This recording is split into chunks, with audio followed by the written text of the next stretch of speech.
You know, when you think about the European Union, at least I think for many of us, it seems to be, at least from a distance, perhaps the most successful multi-state entity in history.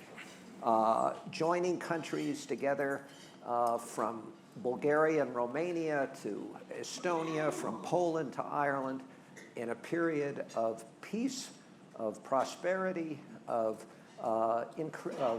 relatively equitable democratic societies. And yet Great Britain, the oldest democracy, is now in a incredibly divisive, paralyzing constitutional crisis. And what we're going to try to do today is understand what's going to happen, but then unpack that a little to try to understand how we got there. And thinking about the success of Europe today, economically, culturally, democratically, I mean, just the very fact that I think it's the case that France and Germany have now been at peace for a longer period of time than any time in the history of those countries. Yet we now see what is happening in our great friend in the United Kingdom.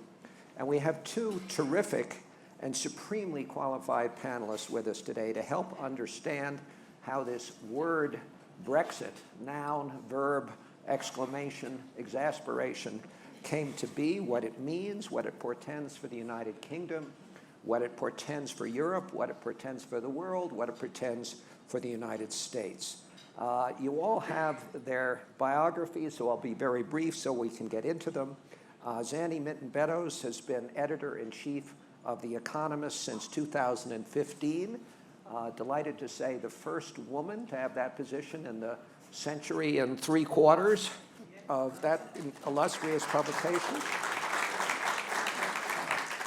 Formerly business editor, economics editor.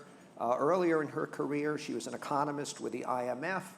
And for those of you who don't follow The Economist closely, and my suspicion with an audience as sophisticated as this is that many of you, in fact, do, no secret, The Economist came out early and clearly on its cover against Brexit.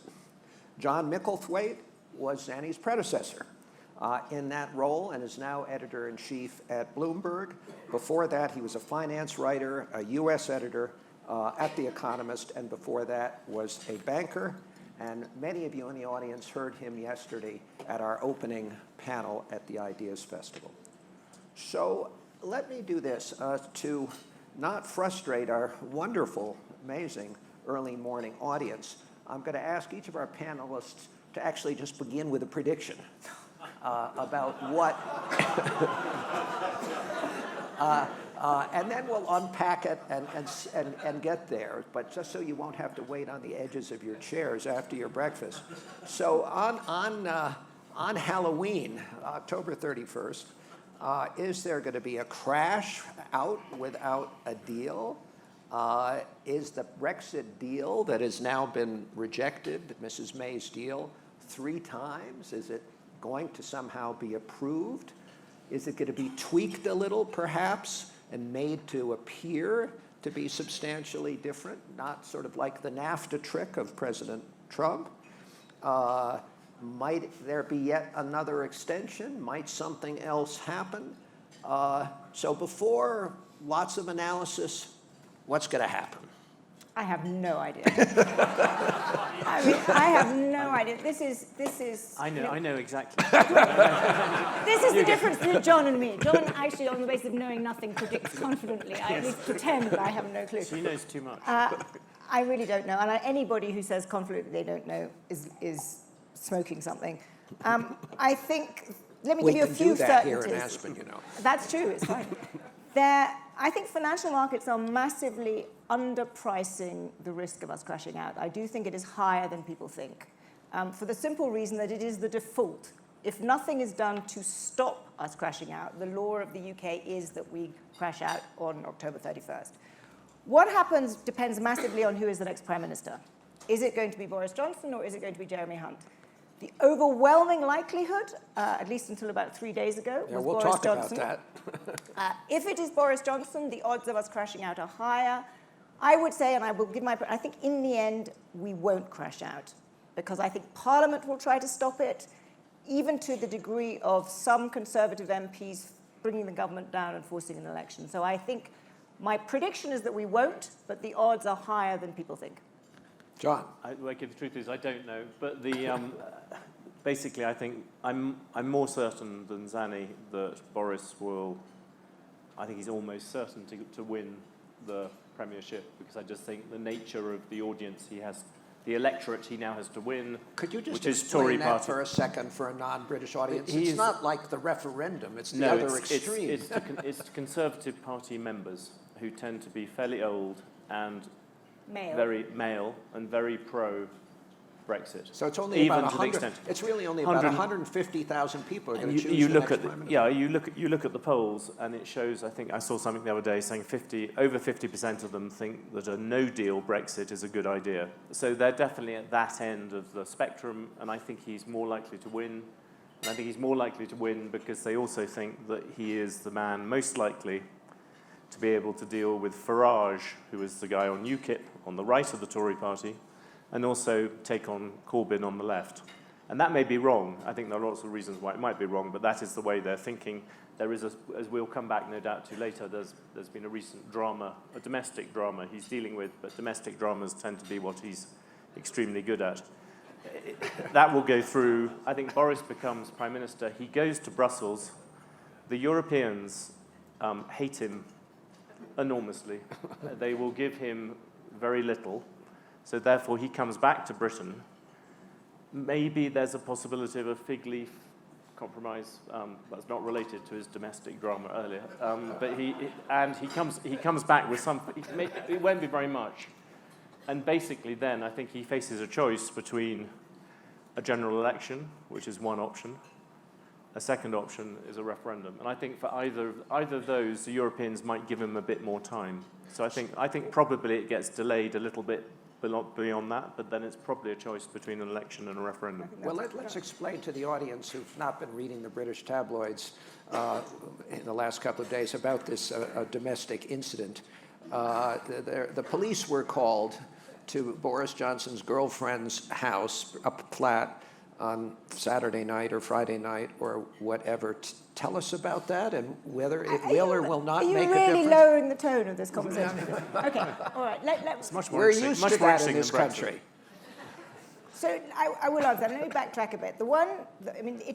Boris Johnson is the overwhelming favourite of this extraordinary selectocrat of 115,000 70-year-old men who are basically, just think about it, it's extraordinary. The future of Britain, at probably the most important time in its post-war history, is going to be decided by 115,000 70-year-old men. It's overwhelmingly men. It's quite bizarre. Anyway, they do particularly like him, and they are absolutely determined that we should leave the European Union. And in a recent poll, they said leaving the European Union was worth it, even if it substantially hurt the economy, even if it broke up the union with Scotland, and even if it destroyed the Tory party. So this is a bunch of zealots. But not if it allowed Corbyn to become Prime Minister. But not if it allowed and that then gets to whether Boris becomes Prime Minister. Boris is, I think, certain to become Prime Minister unless he destroys himself.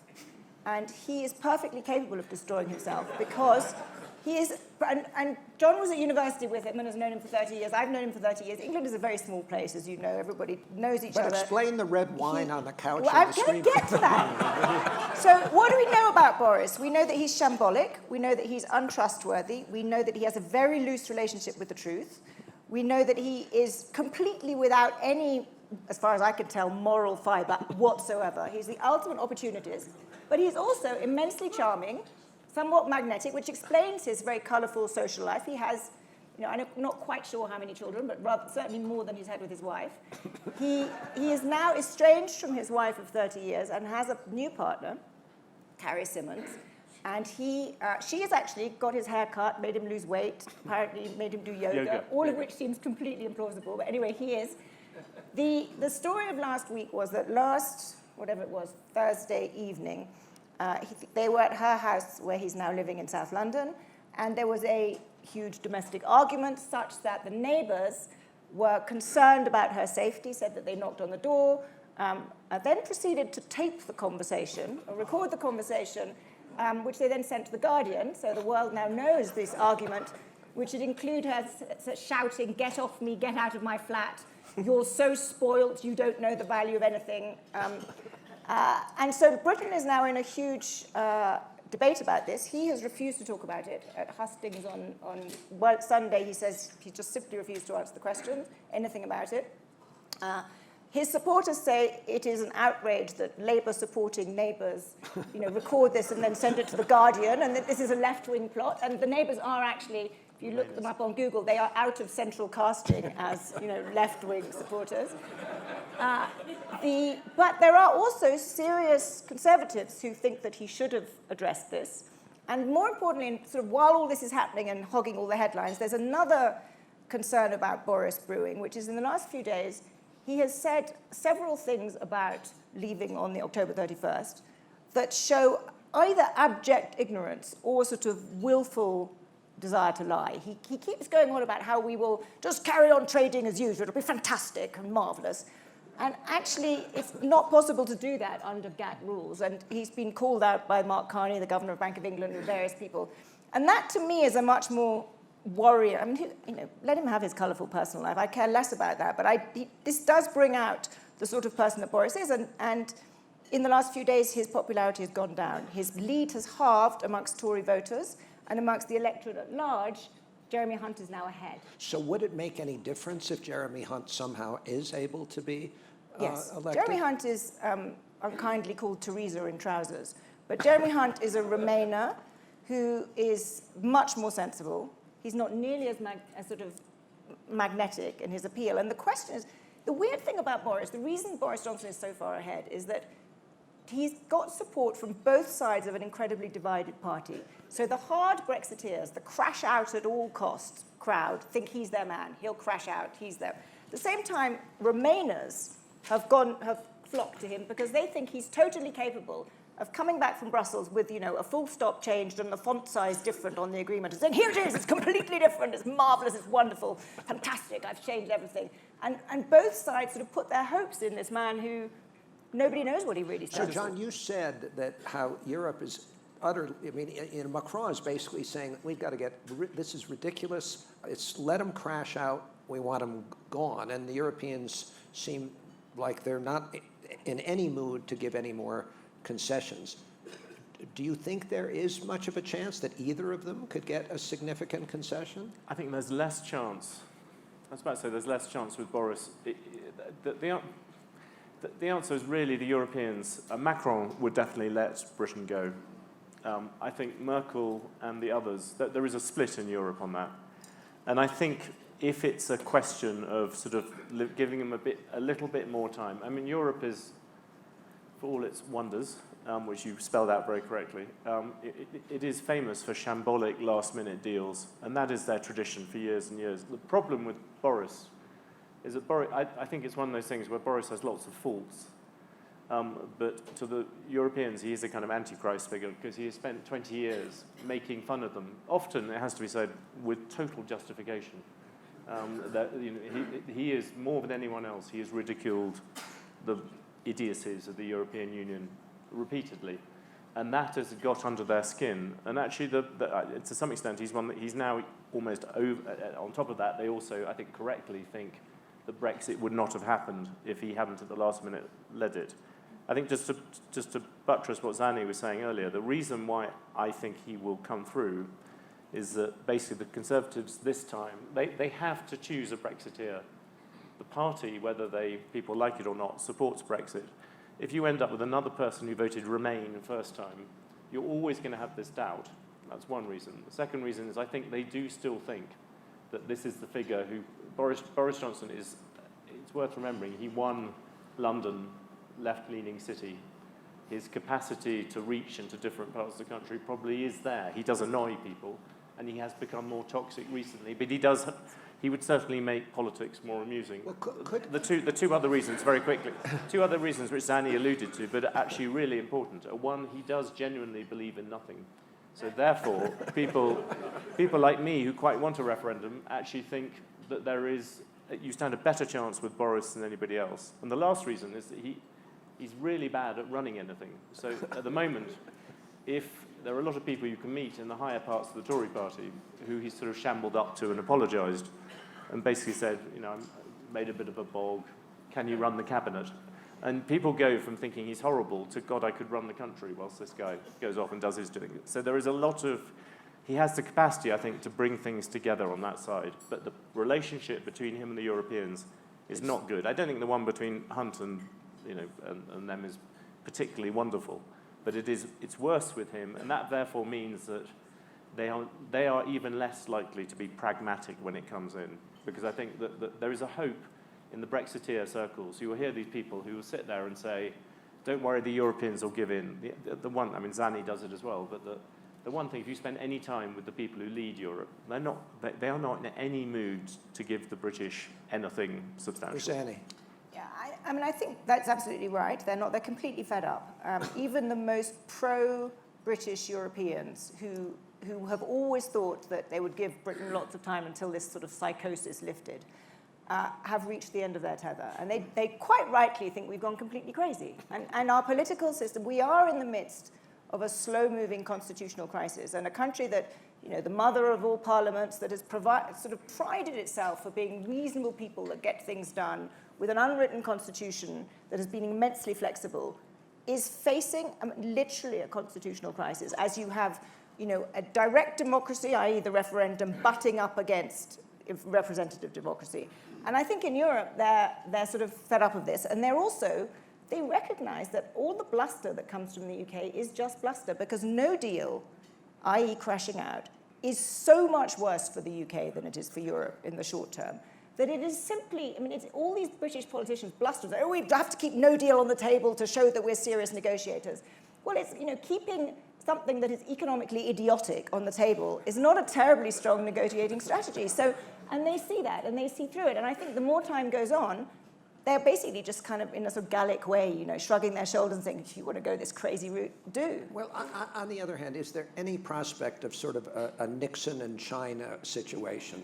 Boris Johnson, who's wanted to be prime minister certainly since Eton, if not since preschool,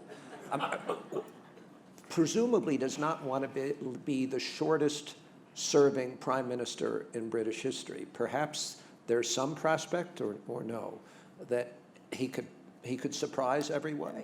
There is, and that's why lots of Remainers in the Tory party are now pinning their hopes on him.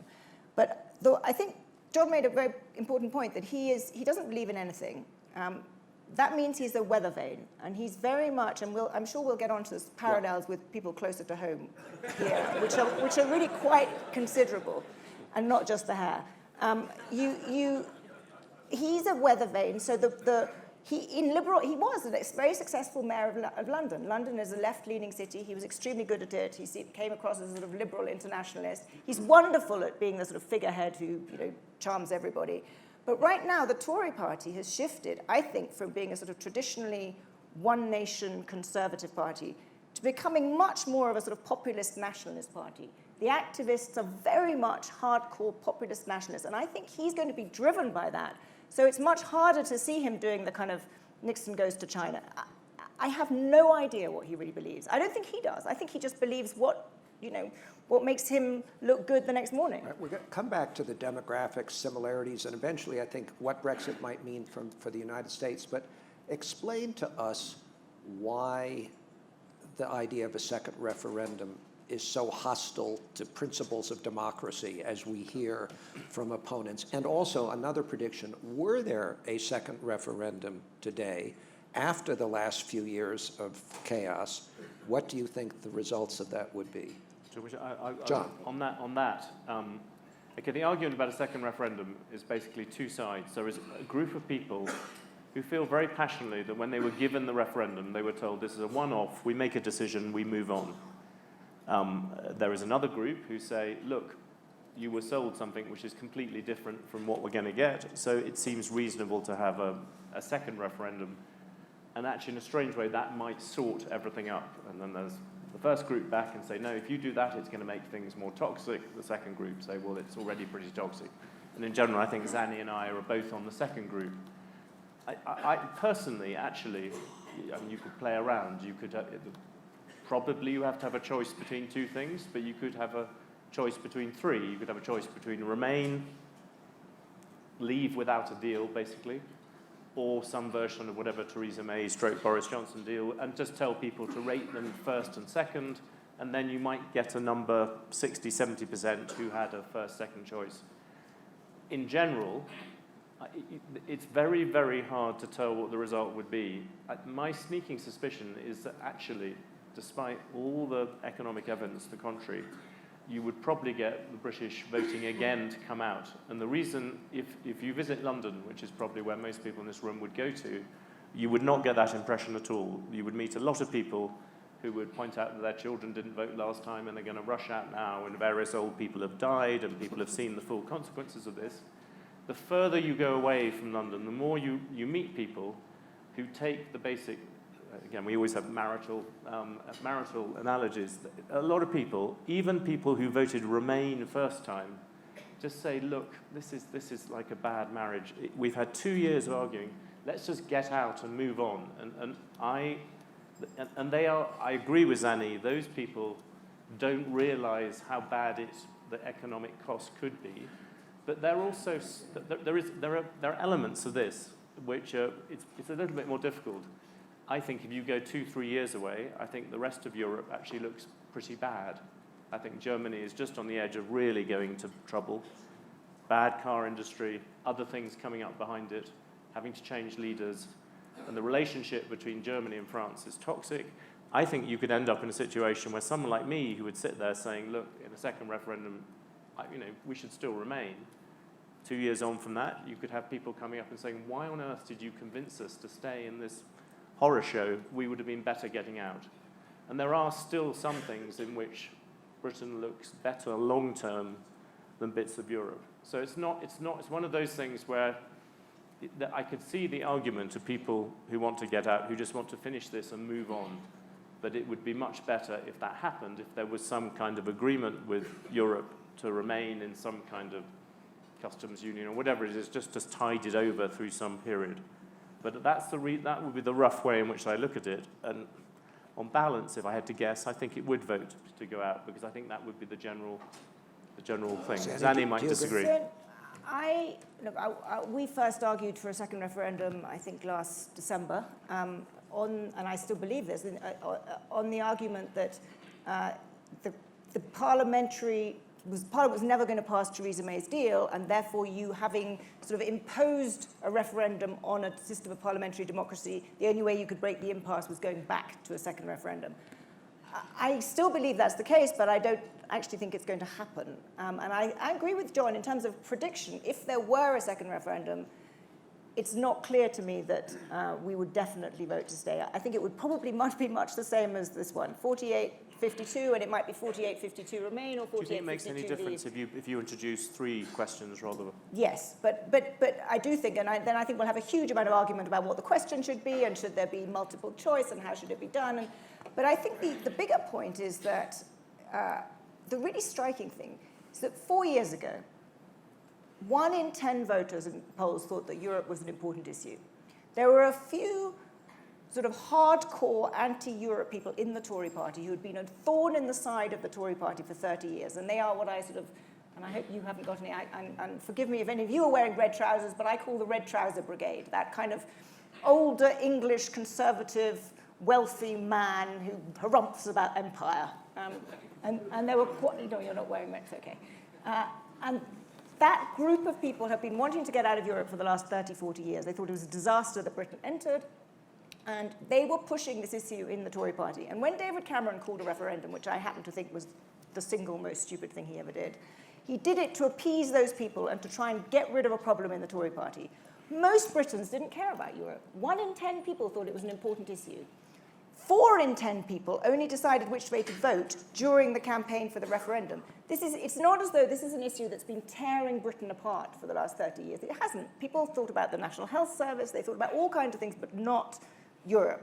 Now, however, it's the defining fissure in British society. 87% of people consider themselves either Remainers or Brexiters. You're on one or other side, and people are Families are divided, the country is divided. Did you see this amazing poll? 37% of Remainers would be unhappy if their child got together with a Brexiter. I mean, this is a real... Well, so I mean, these bring up analogies with American Yes. politics. Well, But they open up, and I think the reason that Europe has become this, because it has exposed fissures in British society, whether you are pro-immigration or not so pro-immigration, whether you are rural, whether you are urban, whether you're feeling left behind or whether you're part of the sort of more mobile liberal elite, if you will, which are very similar to the fissures in this society. So let's just stay on that for a second. I mean, the Brexit referendum shocked the chattering classes in the same way that the Trump election did. How similar are the demographics explanations? Somewhat. I mean, it's a little more complicated. The UK, the cities are very Remain. If you're in London, you might think, what is this Brexit stuff? If you are in the country, and I grew up in the West Midlands, in Shropshire, very Brexity part of the world. When I go there, which is quite a lot now, it's a completely different country to London. And John lives somewhere outside London too, and I'm sure it's similar. So the median British constituency is a Brexit constituency because support for Brexit is far more widely spread. Support for Remain is very concentrated in urban areas. And it's exposing a kind of, it's partly sort of left behind thing. You know, What about old and young, too? old people much more pro-Brexit than young people. Urban people much more pro-Remain than rural people. Wealthier people much more pro-Remain, with the exception of these red trouser-wearing Tories than left-behind people. It's a kind of cultural divide married with a kind of cry of anguish and anger from people who are the equivalent of the white working class in the Rust Belt, the people in left-behind parts of the country. For them, they didn't really know what Europe was, but the referendum was a kind of up yours to the establishment. We haven't gained from this globalization stuff. We've been hit by austerity.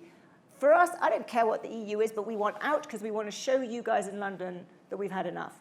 And so it was, to continue the red trouser thing, it was a kind of, it was a joining up of blue collars and red trousers.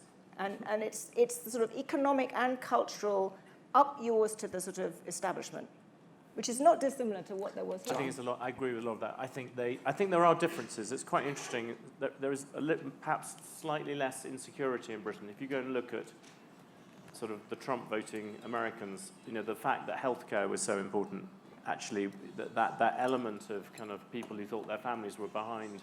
Sorry, apologies for the sexist stereotype, and so much relied on. Normally, the husband's healthcare was tied so much to things. That doesn't really count as much in Europe because you've got the NHS. But there was, on this issue of immigration, there's quite interesting feeling of powerlessness. And people, the British on the whole, extremely good at immigration, probably with the exception of the Americans, probably the best in the world in terms of bringing people in, inherently global, able to give people a start. This flood of people which came in over the period before the referendum, it really was very large. And people, they were told by the European, people who introduced it, I think said there might be 30, 40,000. By the time it was about 1 million, it swamped a lot of local services, and it caught that odd balance between the British on the one hand being arguably the most global people on the planet, but also being an island nation and all that stuff. So it hit things. I think one interesting parallel, seeing you brought it up earlier, is Boris and Trump. And they certainly have they have some elements of strangeness to the truth and stuff like that. And they both have a degree of Teflon. You know, Boris is somebody who can happily wander. He can be done on some sex scandal on the tabloids, and then the next day make a speech making fun of himself. They're remarkably similar. He has a lot of, the only bit I would say, which is a strange, I think if you work for Boris, he would undermine you by, if you were transport minister, he would show up and imagine that you'd spent the whole time saying that railways were a great thing. He could happily appear having done no research at all or not listened to, and go on about how cars were much better. So he would undermine his people in a general, nonchalant sort of way. He doesn't tend to be as nasty as Trump, and I think that's quite important. He's not entirely faithful, rather obviously. He's somewhat duplicitous, but he is not. He doesn't have the same going for people personally stuff that Trump does. He also speaks more Latin. He speaks a lot more Latin. But I think there is. What's interesting actually right now, though, and you can get carried. The British tabloids are full of Britain's, meet the Trumps, or meet the Johnsons, meet the Trumps, and he's got a kind of complicated family and colourful sisters and brothers, and it's all that. But I think what striking thing is, and we've had, when there were still more candidates in this thing, several of the candidates came to see us at The Economist, and I was struck by how it's now quite sort of par for the course for British politicians to say, well, we have to learn from Donald Trump, and he's been remarkably successful, and and there's a very explicit sense that there are things for the British Tories to learn, and so I think this comparison is one that's going to be made well, and Boris is very self-consciously, clearly learning from some of the playbook here. So, will Britain be able to put Brexit behind it, and how soon, and how? I think on that, I'm rather struck. I went to a conference the other day where there was a small group of people. There was a British group of people, rather like Zanny and me, sitting there wringing their hands, and then a group of American economists, particularly, but also politicians, who basically said, look, we're all in this position. We think you've screwed it up. You've done this.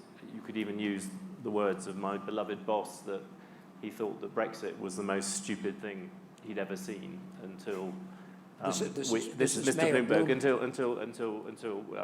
we elected Trump. I think was his quotation. I'm leaving out certain words which would be hard to repeat on television. However, but that was the stance of the American side of the debate. But when at some point the British angst and whatever, people began to fight back and said, no, actually, London would still be our choice of place to go to. We're more confident in the English set of law. We still believe that you inherently want to look overseas. As long as you come back to us and say, we'll do a deal on finance and pharmaceuticals, don't come back for a big trade deal, you can begin to do things. The short-term hit to your economy will be large, and house prices and things like that will go down. But actually, you're still a credible figure in many ways. And I'm sort of slightly steered by that. The chances are Britain will. The one bit which would be the real killer would be Brexit plus Corbyn. That is the one thing which it's very hard to dream up a sort of double punch like that, because Corbyn is so substantially to the left. Bernie Sanders is, the gap between Bernie Sanders and Jeremy Corbyn is probably not that much different to the gap between Bernie Sanders and Donald Trump. Jeremy Corbyn is someone who thought East Germany was a good idea.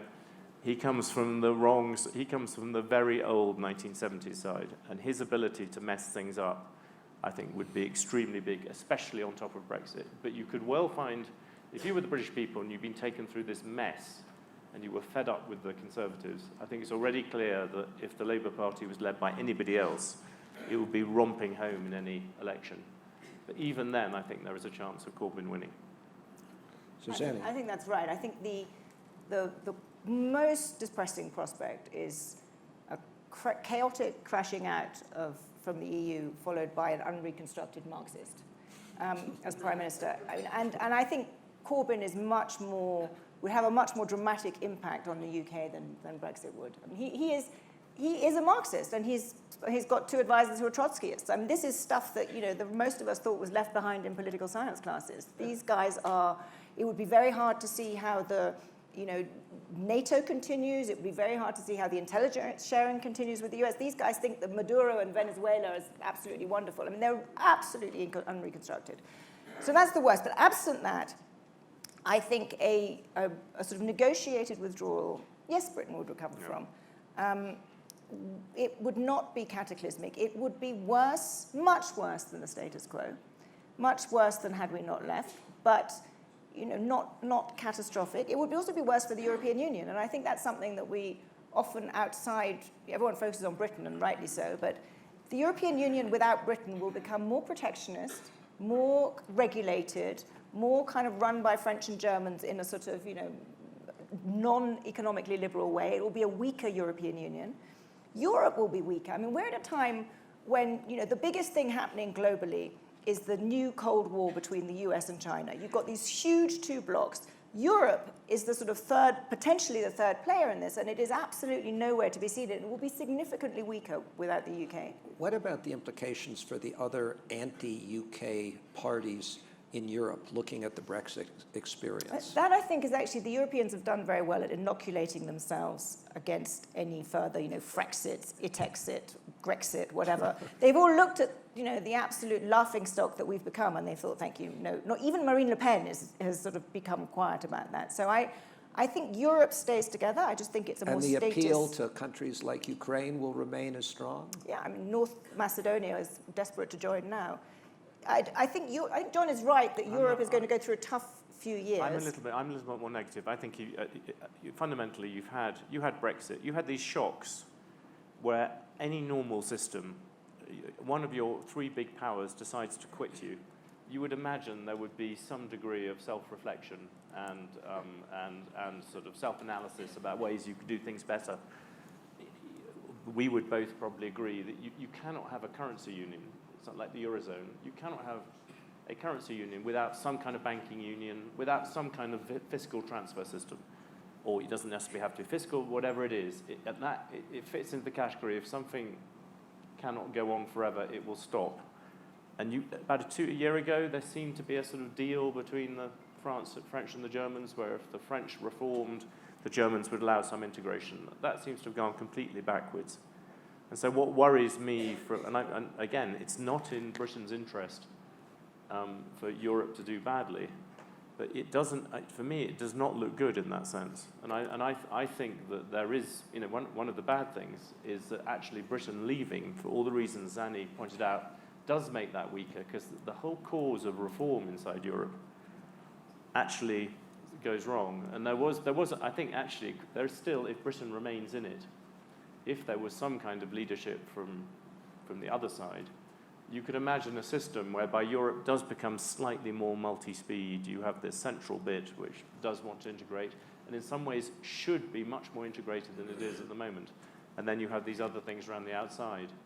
But at this precise moment, I'm more negative about what I think could happen in Europe. Let me give you something up. We've been too negative. On a 10-year horizon, I think Britain could once again be a sort of lodestar. And I'll tell you why.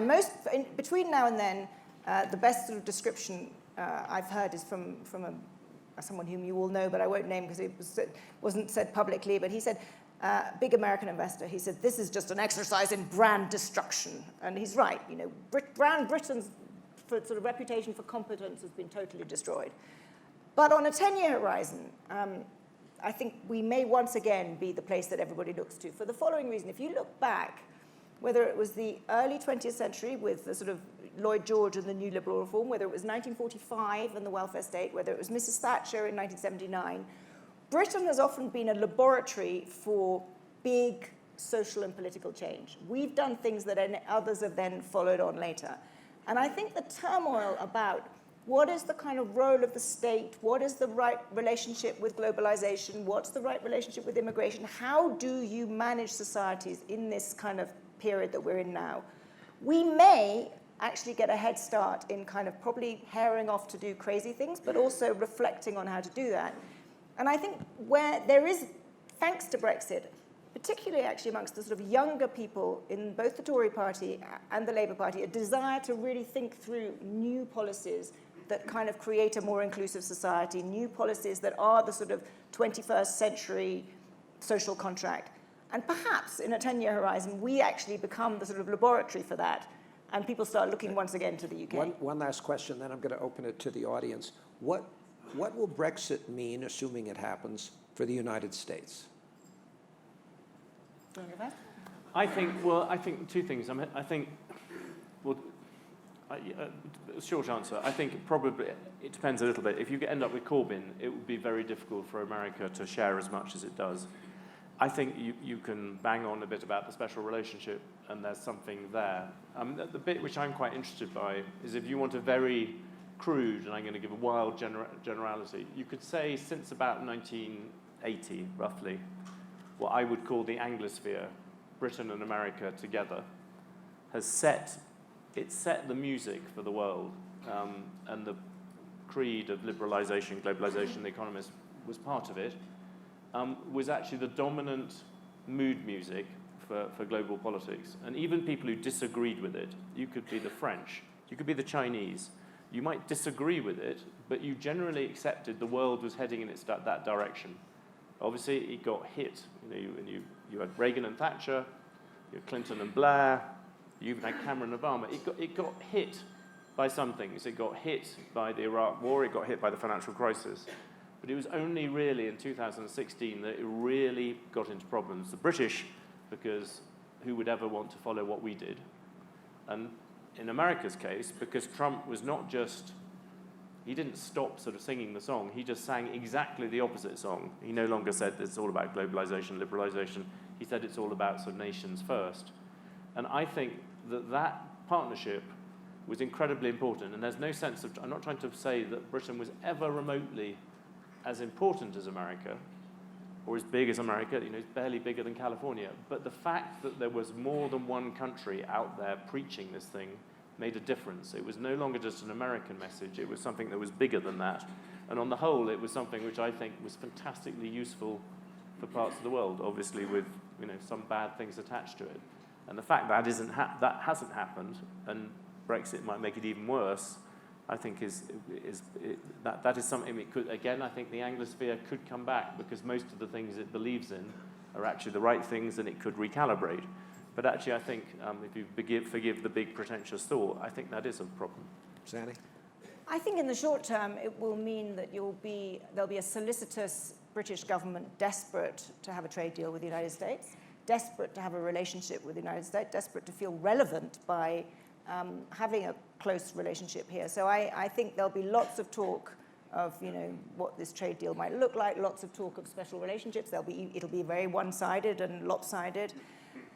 And if we handle it well, and if we don't crash out, and if we don't have Corbyn, if Corbyn is Prime Minister, all bets are off, but if we don't have Corbyn, then I think there will be a real attempt by whoever is the British Prime Minister to kind of unite the country and to put in place more policies that will help them win the next election, but we're also sort of pro-growth policy. If you talk to Jeremy Hunt, he's exactly taking the Trump playbook. He wants to cut corporate taxes. He wants to make Britain an entrepreneurial, high-growth economy. He says explicitly he's looked at what's happened here in the last couple of years and he wants to emulate it. You can have discussions about whether that's sensible policy or not, but that's exactly what So I think there'll be a huge amount of enthusiasm from the UK for a close relationship with the US. All right, open to the audience. We have microphones. There's a gentleman back here first. If we could wait for the microphone, because we're taping it, and then we're going to go to this woman here. As I understand the deal that Theresa May negotiated, it involved a large payment by Britain to the European Union. If there's a crash-out Brexit, is that money still owed? I know Boris Johnson said, well, maybe he wouldn't pay it, but does Britain still owe the money if there's a crash-out Brexit? Yes, it is owed in the sense that this is the payment for obligations that Britain has entered into. So, pension obligations for European civil servants, those kinds of obligations for payments into the budget that it had already contracted to do. Now, Boris Johnson said he's not going to pay it, and Britain can be a kind of scofflaw and start breaking its international commitments. I submit that that's possibly not the way to go if you want to be a sort of responsible, mid-sized global power. But the mistake I think that the sort of let's not pay it and walk off crowd make is that a hard Brexit is not a destination. A hard Brexit is simply the breakdown of an existing relationship. And whether we like it or not, the European Union is the UK's biggest trading partner. We will have walked out of the closest and most integrated single market the world has ever seen to no relationship whatsoever.